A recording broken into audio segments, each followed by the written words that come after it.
servicio, mis hermanos, y les invito para que vayamos a Eclesiastés capítulo 3.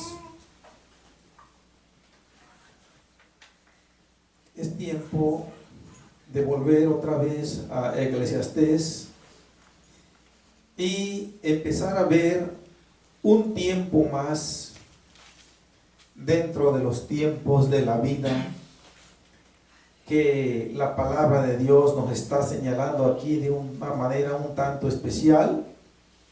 Y acompáñenme con su vista. Voy a leer en voz alta el versículo 3 de Eclesiastés 3 y dice así la santa palabra de Dios. Amén. Tiempo de matar y tiempo de curar, tiempo de destruir y tiempo de edificar. Amén, mis hermanos. Tomen su asiento, gloria a Dios. Tiempo de curar. En el aspecto literal, hermanos, este tiempo llega después de que se ha pasado por una etapa de enfermedad, o después de haber sufrido algún accidente, alguna herida, alguna lesión interna o externamente en nuestro cuerpo. Y el tiempo de curar es uno de los tiempos que todos lo anhelamos.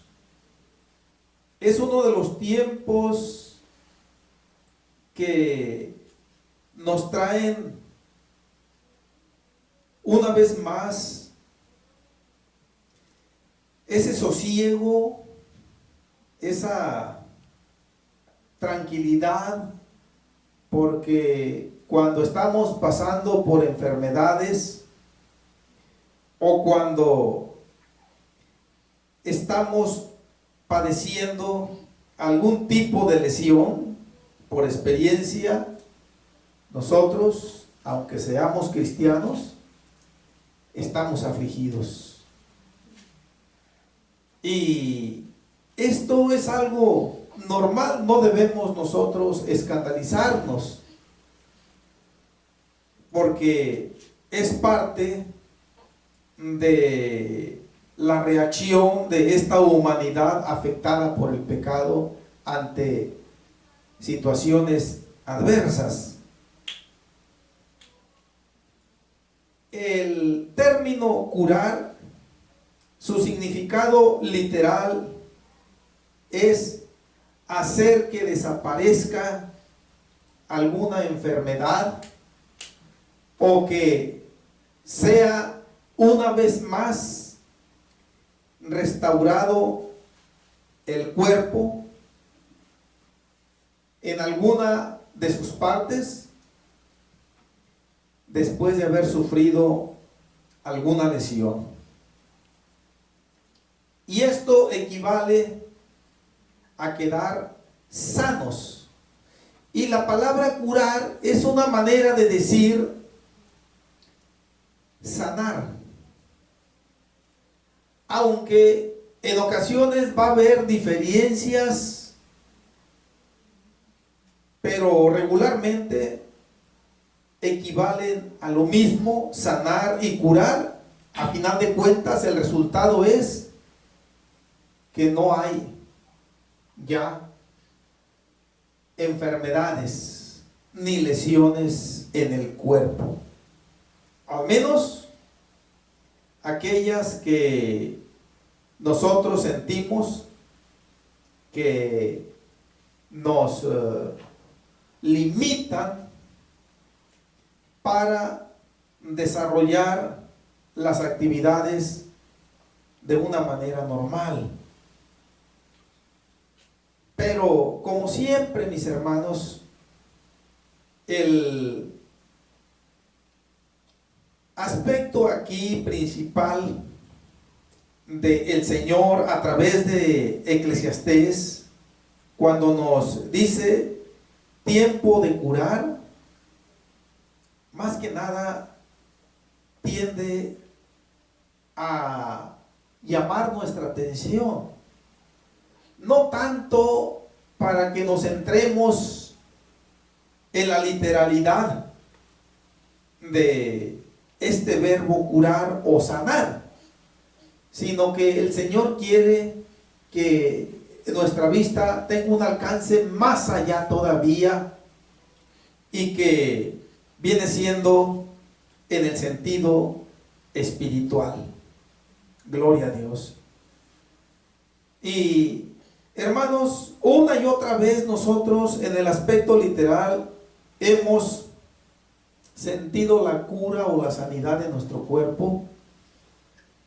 Yo pienso que no hay un solo ser humano que no haya pasado por problemas de salud, y que en su momento, de mi parte, yo he tenido esa experiencia una y otra vez, en donde la enfermedad me ha atacado, y en ocasiones he llegado a pensar de una manera un tanto pesimista, y he llegado a pensar: de esta ya no voy a salir. A lo mejor ya de aquí hasta aquí me pintó la rayita el Señor, y a lo mejor ya de aquí ya me voy a ir al hoyo. Pero resulta que no. Después de un determinado tiempo, otra vez siento que me llega ese precioso estado de salud, de la sanidad. Y otra vez empezamos nosotros a continuar con las actividades normales de la vida. Gloria a Dios. Pero quiero que vayamos a algunas citas bíblicas que nos hablan de este tiempo. Y más que nada, mis hermanos, aunque los matices que vamos a ver son aplicables en el aspecto literal, pero más potencialmente tienen un alcance espiritual. Vayamos a Deuteronomio capítulo 32, en donde ya hemos visto en esa cita bíblica, Deuteronomio capítulo 32, versículo 39, que establece el legítimo derecho que solamente Dios tiene de matar o hacer morir, y también de dar vida. Es el único que tiene el legítimo derecho, la potestad y el poder infalible de matar o hacer morir y de dar vida. Pero cuando Moisés escribió aquí esta porción bíblica, Deuteronomio capítulo 32, versículo 39, síganme con su vista, dice así: ved ahora que yo soy, y no hay dioses conmigo. Yo hago morir y yo hago vivir. Yo hiero y yo sano. Y no hay quien pueda librar de mi mano. Aleluya. Cuando Moisés llega a estas alturas de este libro, les ha venido reprochando duramente al pueblo de Israel su ingratitud, su falta de fe, su falta de confianza en Dios, a pesar de las muchas evidencias que Él les dio, hechos sobrenaturales que el pueblo de Israel presenció allá en la tierra de Egipto, cómo caían una plaga tras otra. La plaga de las moscas, de las langostas, de las ranas, de la sangre, de la oscuridad, de la sarna. Cuando murieron los primogénitos de los egipcios y ninguno de los de Israel. Cuando el Señor abrió el mar rojo y pasaron todos los israelitas por tierra seca, teniendo a sus lados aquellas inmensas paredes de agua. Ellos vieron cuando los egipcios también quisieron cruzar como ellos, y el Señor simple y sencillamente le quitó aquella pared invisible que retenía aquellas miles de toneladas de agua, y a una se agolparon. De hecho, ese impacto tan fuerte de las aguas debió haber hecho estallar muchos cuerpos de los egipcios. Y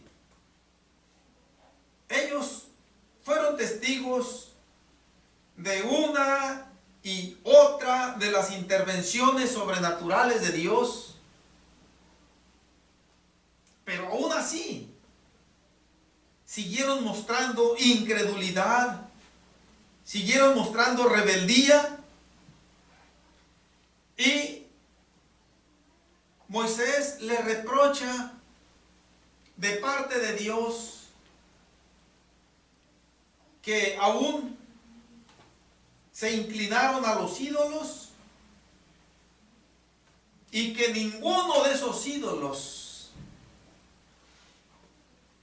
pudo librarlos cuando clamaron a ellos. ¿En dónde están? Les dice el Señor en los versículos previos. Que comparezcan. Pero ahora, en el versículo 39 les dice: ahora vean que yo, como diciendo al Señor, yo soy el eterno. Yo sí puedo. Y soy el único que puedo hacerlo. De hacer morir y de hacer vivir. Los ídolos no pueden ni hacer bien ni hacer mal. Y también dice el Señor: yo hiero y yo sano. Y no hay quien pueda librar de mi mano. Dice íntegramente este versículo. Y hermanos, todas estas palabras que el pueblo de Israel escuchaba de parte de Dios por boca de Moisés, era para que los hubiera quebrantado, para que ellos se hubieran humillado y que de una vez por todas hubieran confiado en Dios, en su misericordia, ya que prácticamente, como Él mismo les dice, de mi mano nadie puede librar. Es imposible cuando el Señor se propone hacer morir o hacer vivir, herir o sanar. Es imposible que el ser humano pueda de alguna manera contrarrestar ese propósito de Dios. Para nada va a servir. Si el Señor determina ya que alguien termine sus días, no va a valer ningún argumento de la ciencia médica, no va a valer ningún medicamento, ningún aparato. Todo va a resultar inútil completamente. Hermanos, y esto, cuando aquí dice yo sano, porque es el énfasis que estamos viendo, allá en Eclesiastés tenemos tiempo de curar, que viene siendo lo mismo. yo sano, yo curo, yo restauro otra vez. Aquí, aunque, repito, está contemplando el aspecto literal, pero más que nada está yendo más allá el Señor, se está yendo al aspecto espiritual. De hecho, cuando el Señor dice primero yo hiero, es una de las maneras de decir que el Señor aplica principalmente su disciplina. Viene siendo como si el Señor, al aplicar su disciplina, produce heridas, pero no literales, son heridas en el aspecto espiritual, y regularmente una herida causa dolor, causa sufrimiento. Pues es precisamente lo que el Señor produce cuando hiere, pero Él lo hace para bien. Para bien. Y después de que Él lo hace, llega el precioso tiempo de sanar. Creo que en Job tenemos una enseñanza más clara. Vamos al capítulo 5 de Job.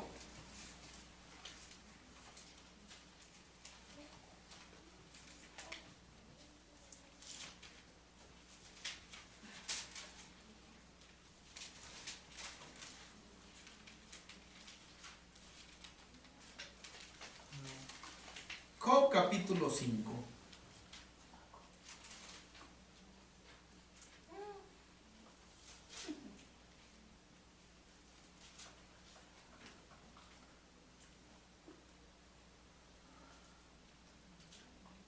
Quiero que me acompañen en el contexto comprendido del versículo 17 al 19. Amén. El énfasis está en el versículo 18. Dice así: he aquí, bienaventurado es el hombre a quien Dios castiga. Por tanto, no menosprecies la corrección del Todopoderoso. Porque Él es quien hace la llaga y Él la vendará. Él hiere y sus manos curan. En 6 tribulaciones te librará y en la 7ª no te tocará el mal. Notemos, hermanos, quise comprender del versículo 17 para enfatizar sobre la acción de Dios, que nosotros deberíamos estar, aunque regularmente no lo estamos, pero deberíamos de estar más que agradecidos cuando el Señor se toma la molestia de tratarnos de una manera un tanto más especial, cuando decide corregirnos, cuando decide castigarnos, como dice allí el versículo 17, porque es una bienaventuranza. Esto quiere decir que es una bendición. Pero repito, regularmente nosotros no la vemos, cuando menos en el tiempo en que el Señor está ejerciendo ese derecho legítimo que tiene de corregirnos. Y regularmente Él lo hace cuando nos portamos mal. Regularmente Él toma esa acción cuando nosotros empezamos a desviarnos de una manera más que involuntaria, ya deliberada.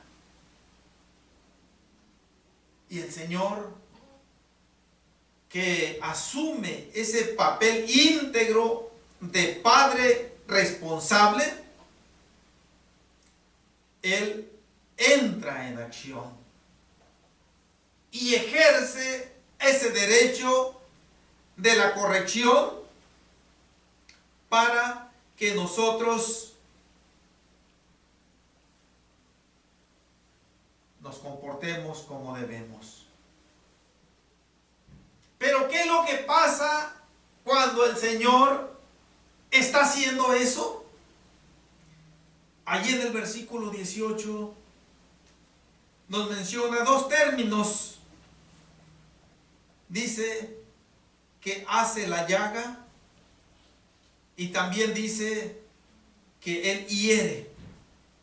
Pero más que hacer esto el Señor en el sentido literal, también lo hace en el sentido literal, pero regularmente no lo hace así el Señor. Esto el Señor lo hace en el aspecto espiritual. Esa llaga, esa herida que nos hacen llorar, ciertamente literal, pero mis hermanos, esto nosotros cuando adoptamos una actitud correcta ante la corrección, ante el castigo de Dios, indudablemente que después viene la cura o viene la sanidad de parte de Dios.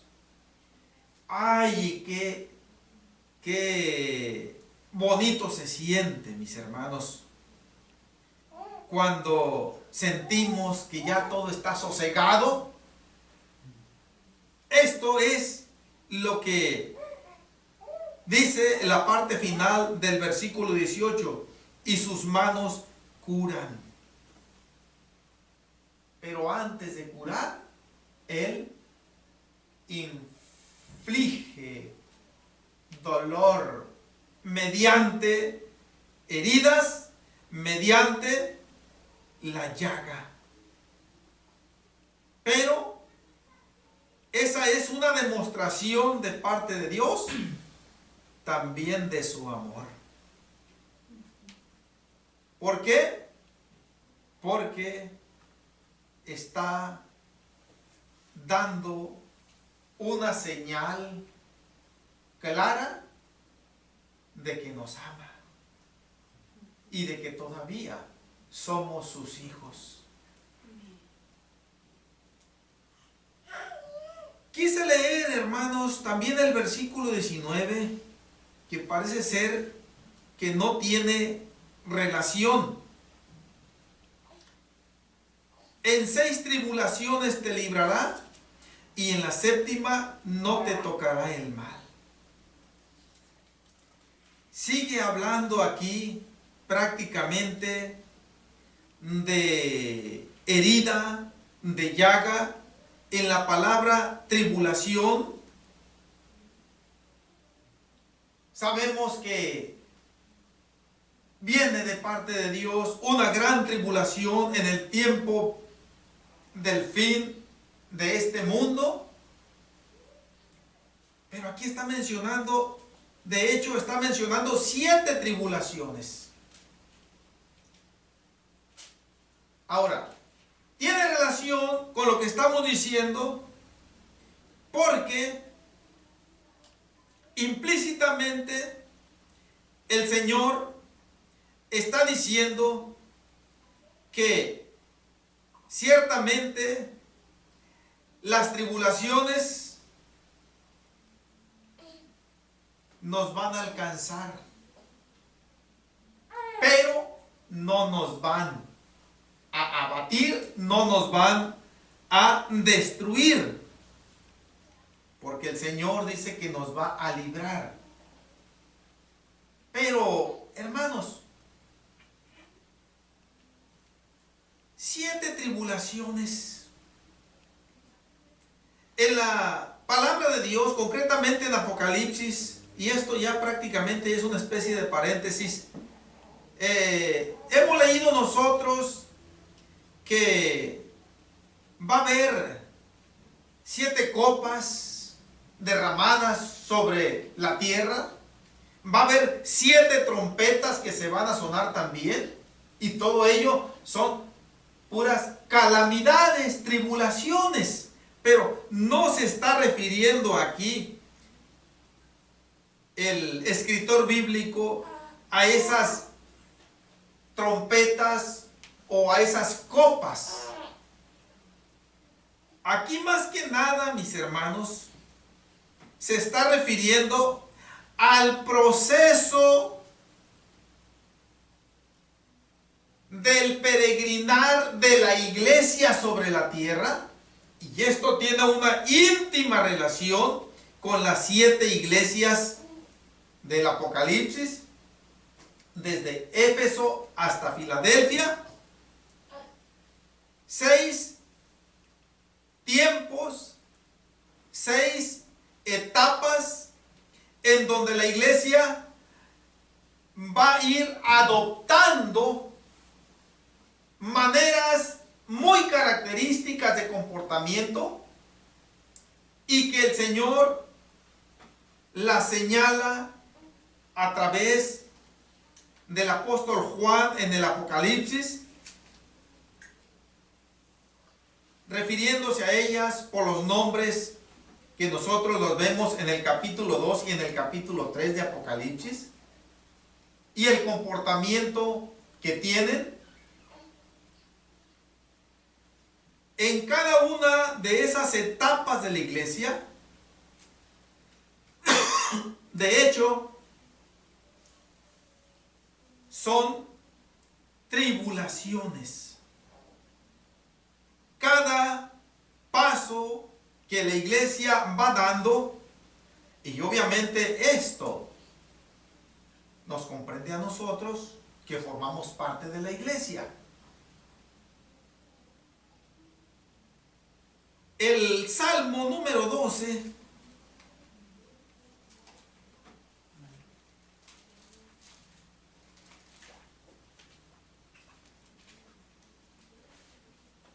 menciona unas palabras alegóricas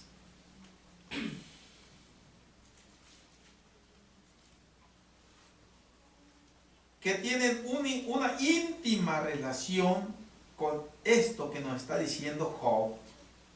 Salmo 12, 6. Estamos todavía dentro del paréntesis, mis hermanos. Amén. Dice: las palabras de Jehová son palabras limpias, como plata refinada en horno de tierra, purificada 7 veces. Hornos de tierra, seres humanos redimidos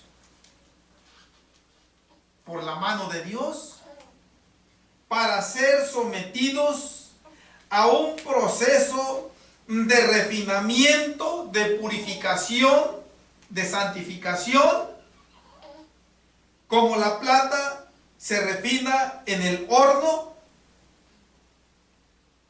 y es purificada 7 veces.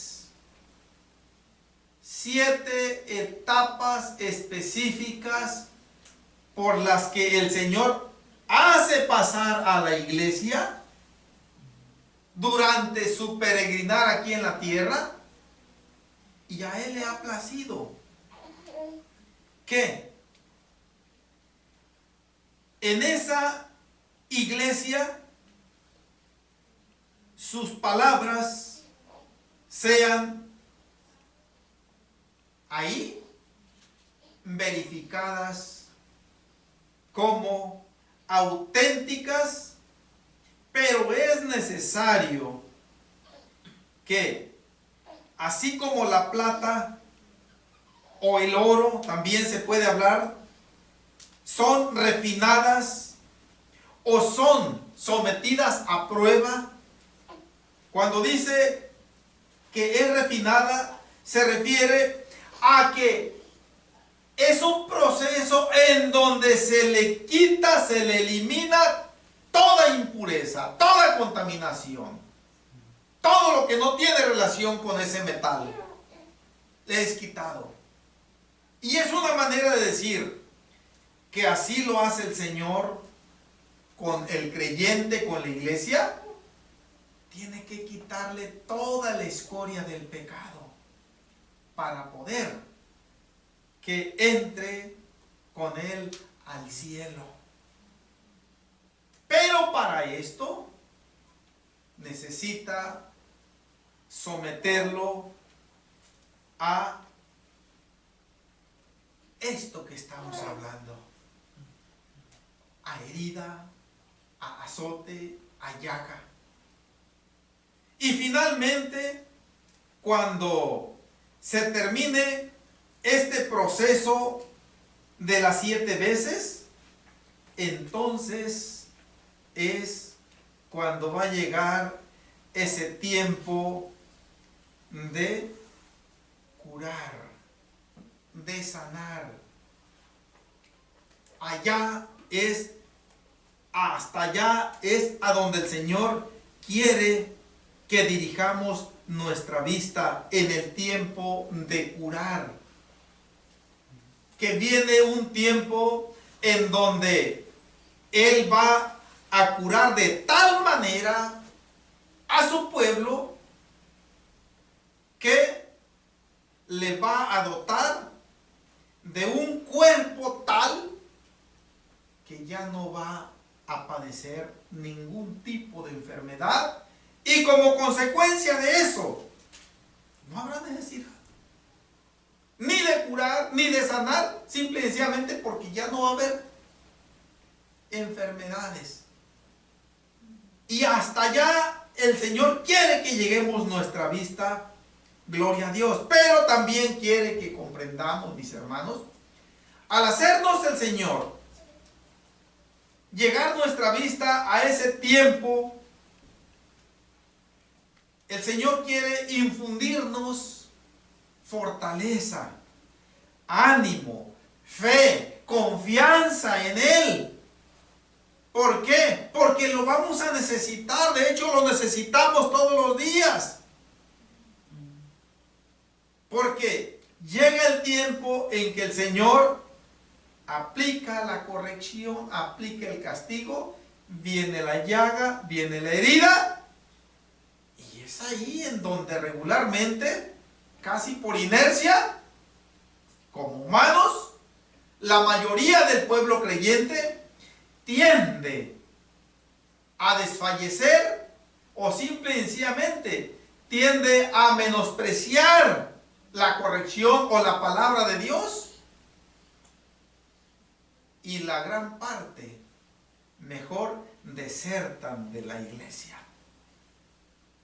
De todas maneras, como si ya haciendo eso ya no se va a padecer, al contrario, se va a padecer más. En el mundo está esperando un tirano que no tiene misericordia, pero es engañoso. Miren, a todos los creyentes, mis hermanos, esto es triste decirlo, pero yo tengo que decirlo para que estemos más apercibidos todavía.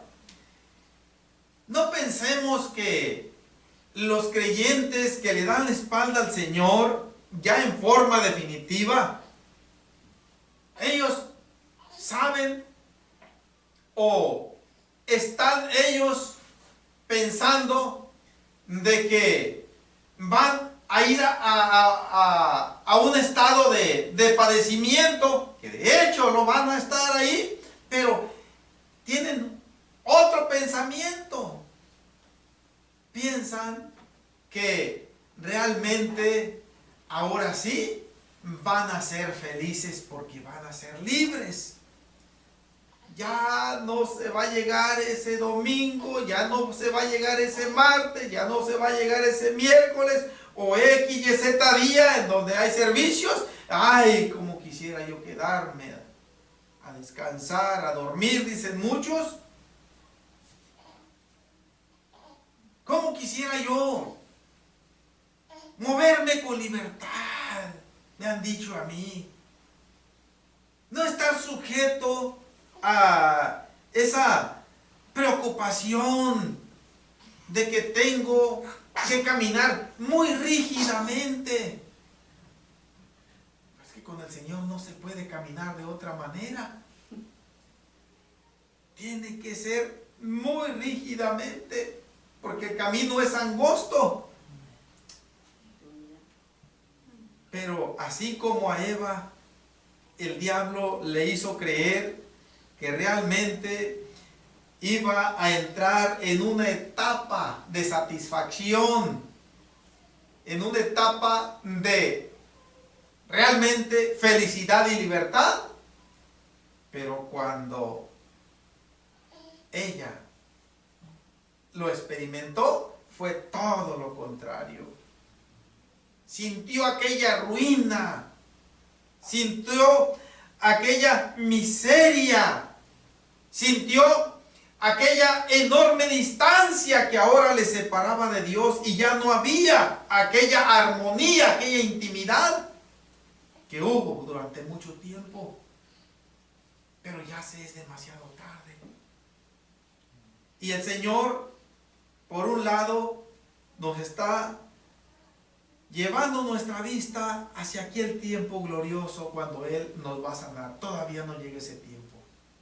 De alguna manera nosotros experimentamos la salud espiritual, pero no es todavía la definitiva. Seguimos sintiendo todavía nosotros los trastabilleos, seguimos sintiendo nosotros los altibajos, seguimos sintiendo, ¿por qué no decirlo?, la disciplina del Señor. Pero esperen, dice el Señor, va a llegar el tiempo de curar. Y cuando llegue ese tiempo, entonces vamos todos a decir, valió la pena el proceso de purificación de esa plata en los hornos de tierra, que es la iglesia compuesta por seres humanos. Gloria a Dios.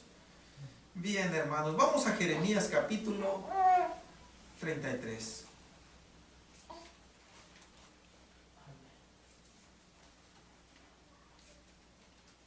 Y con esta cita terminamos la predicación de esta noche. Jeremías 33.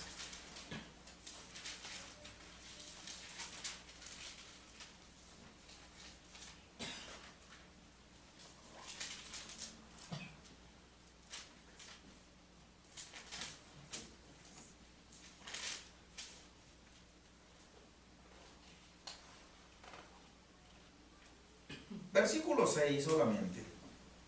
Dice así: He aquí que yo les traeré sanidad y medicina, y los curaré, y les revelaré abundancia de paz y de verdad.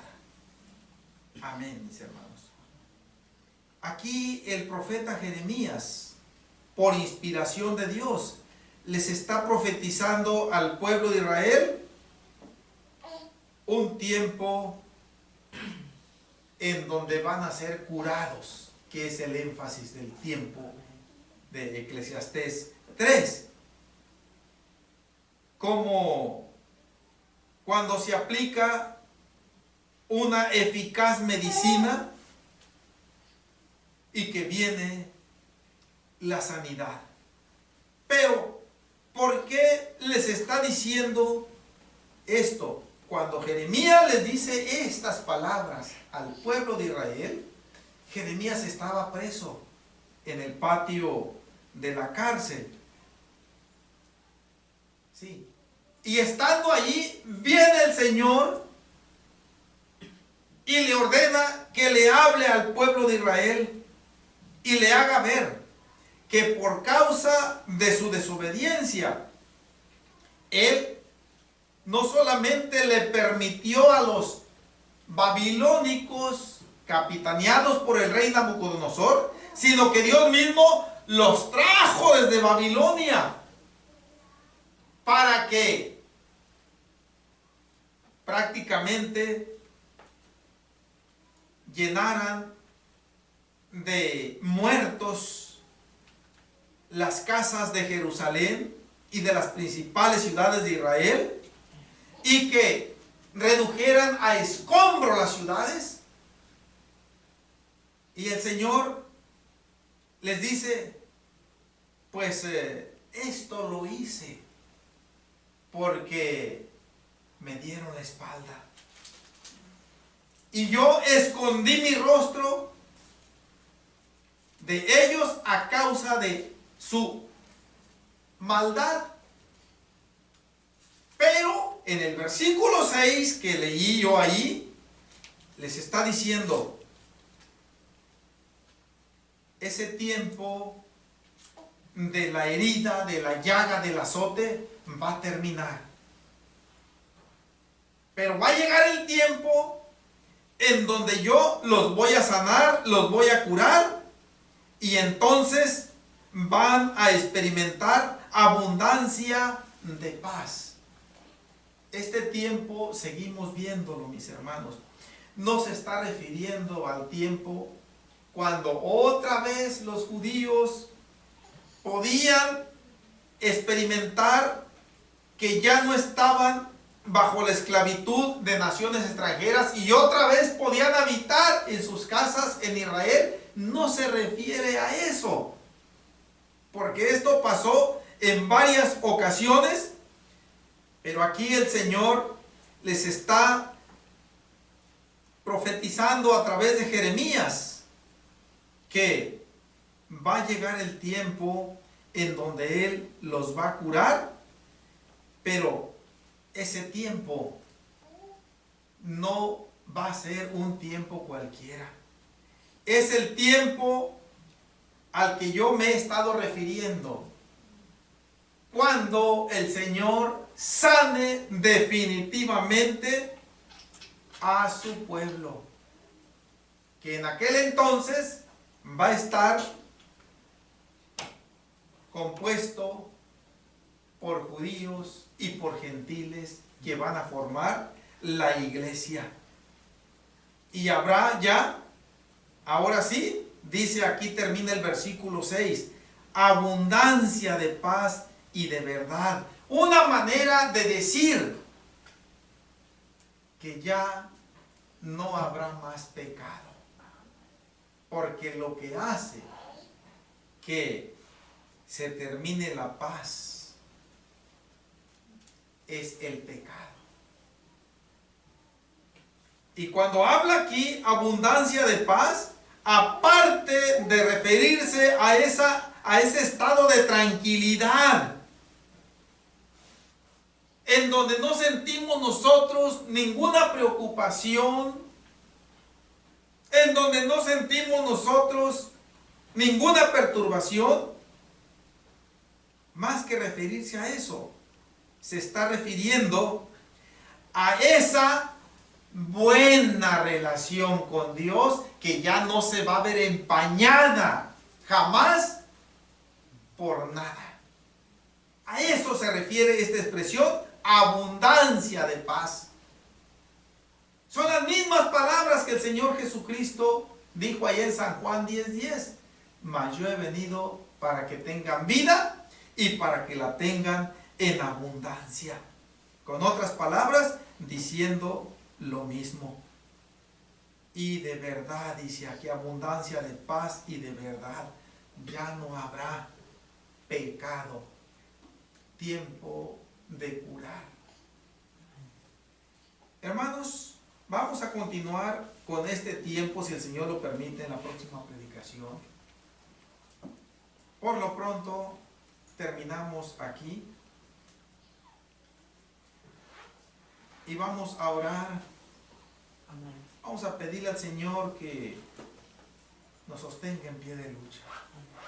No le hace que aplique su vara correctora cuantas veces Él considere que deba aplicarla, pero que nos conceda experimentar esa curación, esa sanidad definitiva en el día final. Bendito Jesús, amoroso Salvador.